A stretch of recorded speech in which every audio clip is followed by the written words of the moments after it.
Mechanic का class. शादी में आज हम बातचीत कर रहे हैं सपना जी से।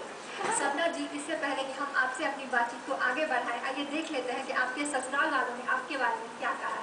शुरू से ही जब से मैं शादी होके आई हूँ तब से उन्होंने मेरा एक दोस्त की तरह ही हमेशा साथ दिया है। किसी भी भावना को मतलब कद्र की है कि हाँ ये ऐसे होना चाहिए।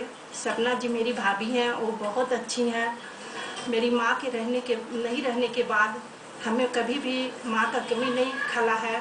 वो निश्चित तौर पर बहुत ही अच्छी लेडी है और जब से यहाँ पर आई है, शादी हुआ है उनका 1980 में, और सीतामढ़ी की वो चूँकि वो बेसिकली वही की रहने वाली है और हजारीबाग में जब से आई हैं हम लोगों के बीच रही हैं और हम लोगों को हमेशा दिशा निर्देश देते रही है। आपकी देवरानी ने बताया कि आप उनकी बहुत अच्छी फ्रेंड है, कोई भी प्रॉब्लम होती है वो आपके पास चली आती है, आप उनकी प्रॉब्लम्स को सुनती हैं, क्या कहेंगे इस बारे में?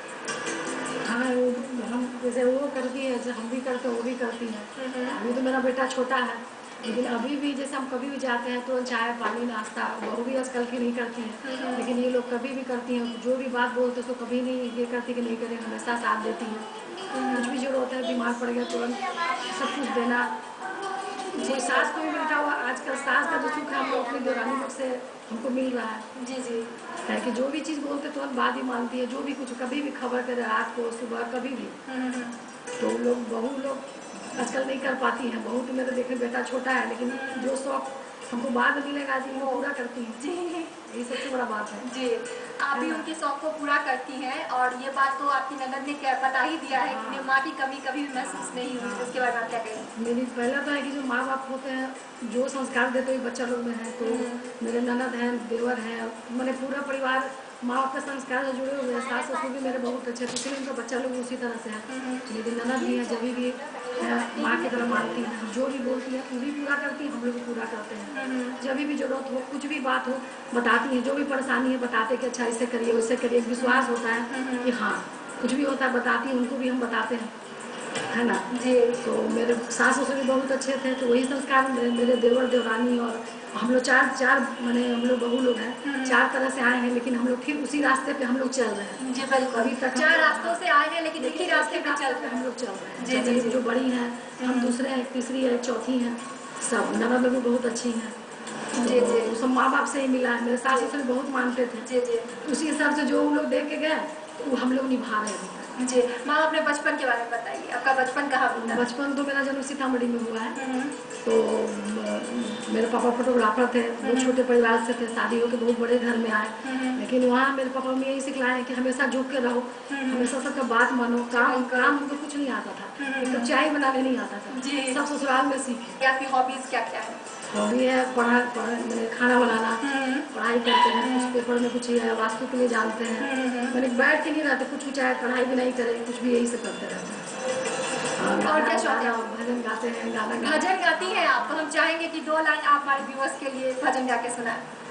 क्या लेकर तू आया जग में, क्या लेकर तू जाएगा, सोच समझ ले प्यारे मनवा, आखिर में पछताएगा।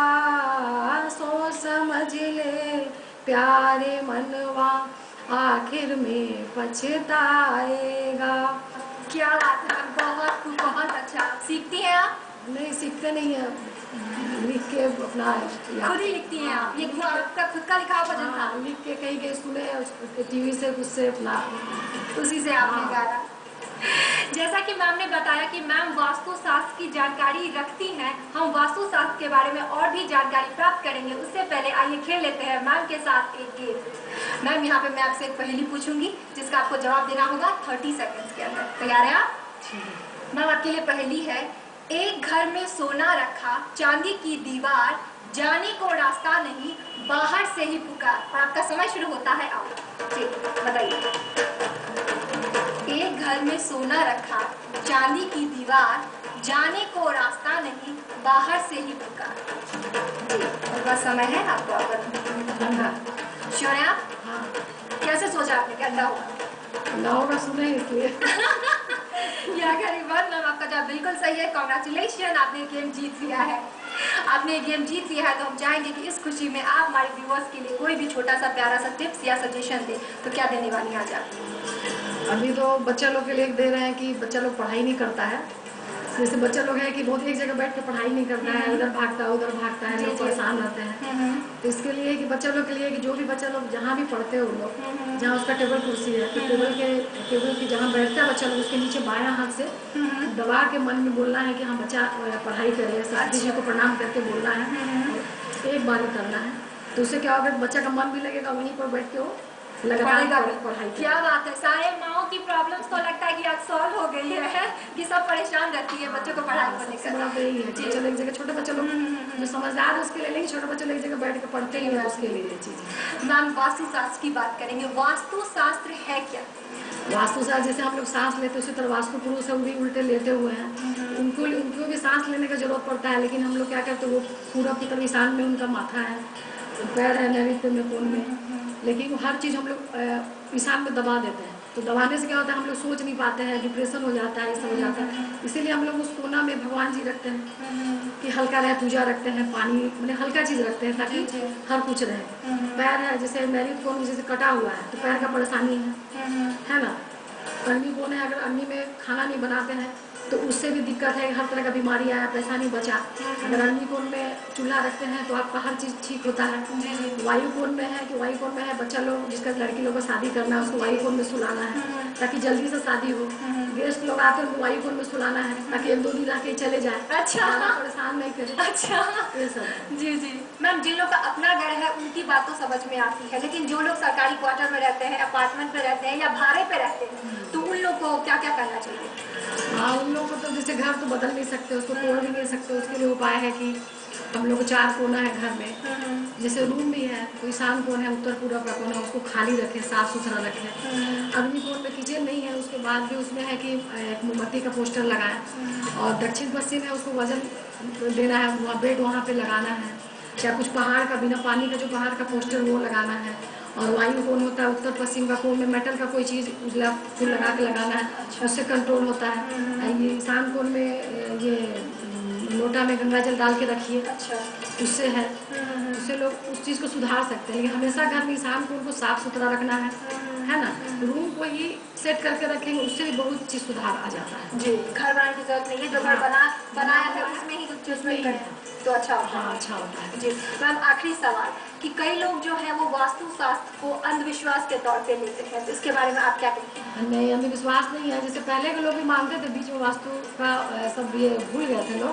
अभी हम लोग का भारत है ना, तो भारत के पश्चिम और दक्षिण कोना बढ़ा हुआ है, इसके कारण हम लोग का हर चीज़ बाहर चला जा रहा है, लुटता जा रहा है भारत। जी बिल्कुल, वो तो नीचे से बढ़ा हुआ है, तो जिस घर भी, जिस कोई भी ज़मीन है, घर हो, दुकान हो, जिसका दक्षिण पश्चिम बढ़ा हुआ रहेगा वो लूटता ही रहेगा। कितना भी आगे से पैसा आएगा पीछे से जाएगा, तो हम लोग का भारत भी लूटता ही रहा है, बढ़ा हुआ। सोने की चिड़िया थी वो अब कंगाल हो गई है, कह सकते हैं। उसका बढ़ा हुआ, भारत का नक्शा बढ़ा हुआ है दक्षिण पश्चिम में, तो हर चीज़ को यहाँ से लोग बाहर लेके जा रहे हैं। जी जी, है ना।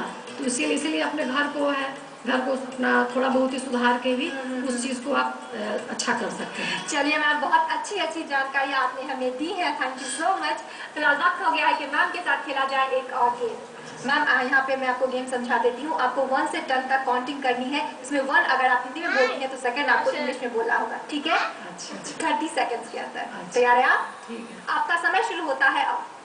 1 2 3 4 5 6 7 8 9 10। यहाँ करीबन मैम आपने गेम जीत लिया है, बहुत बहुत मुबारक हो। इस सेगमेंट में आपने खेले हैं 2 गेम्स और दोनों के दोनों आपने जीत लिए हैं। चलिए इस खुशी में मंगा लेते हैं मैम के लिए प्यारा सा गिफ्ट। मैम ये प्यारा सा गिफ्ट सिर्फ और सिर्फ आपके लिए, बहुत बहुत मुबारक हो। अगर आप भी करना चाहते हैं मिसेस भाग्यशाली तो करें हमें SMS करने के लिए टाइप करें MB स्पेस अपना नाम स्पेस अपना पूरा पता, उसे भेज दें 56006006 पर। आप चाहें तो हमें ईमेल भी कर सकती हैं, हमारा ईमेल ID है mb@etv.co.in। और अधिक जानकारी के लिए आप हमें मोबाइल पर संपर्क भी कर सकती हैं, हमारा मोबाइल नंबर है 9934260200। वक्त हो गया है मिसेस भाग्यशाली में लेने का एक छोटा सा प्रश्न हम जान सकते हैं। मिसेस भाग्यशाली। विश्वामित्र इंडिया परिवार आम आदमियों के पास हर कदम विश्वास के साथ। Cement research centre